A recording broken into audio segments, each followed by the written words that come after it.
I decided to call the project Operation Mindcrime for two reasons. First off, name recognition. I spent the last 30 plus years writing, recording, producing everything I've done under the name Queensryche. One of the most well-known projects that I'm known for is Operation Mindcrime. And the name Operation Mindcrime is very familiar with fans, and I want the fans to be able to find me. The second reason why I chose the name Operation Mindcrime is because the name represents conceptual albums, and that's what I'm interested in doing right now. I fell in love with concept records when I was very young.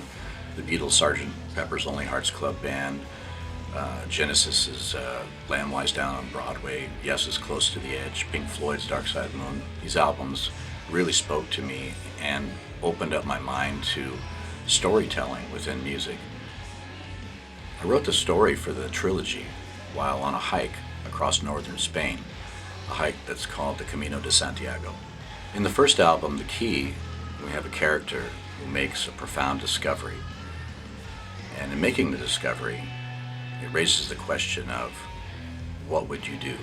What would you do if you discovered something that was so important to humanity? Would you give it away for the betterment of everyone? Or would you market it and sell it and try to make a bunch of money? There's four main characters within the story.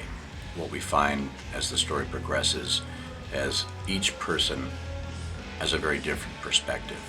It's quite interesting to see how those perspectives resolve. Working on this trilogy, starting with the album The Key, has afforded me the wonderful opportunity to work with an array of different talented musicians, such as Brian Tishy and Simon Wright, John Moyer, Dave Ellefson. I also got to work with Scott Mawton again, who is a great guitar player and very talented songwriter. Kelly Gray and Randy Gain. These guys are real veterans, playing with bands like Whitesnake and AC/DC, Alice Cooper, Megadeth. The song Reinventing the Future, which is our first release from the new album The Key, came together in a real interesting way. A few months back, I was on a plane to South America to be part of a rock show there. And Dave Ellefson from Megadeth was on the same flight, and we sat next to each other for about 18 hours.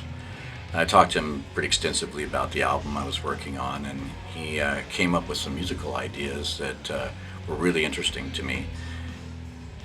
I'm very excited about bringing The Key live to venues around the world. We have some tour dates that are being worked on now, and we look to be hitting the road towards the end of the year.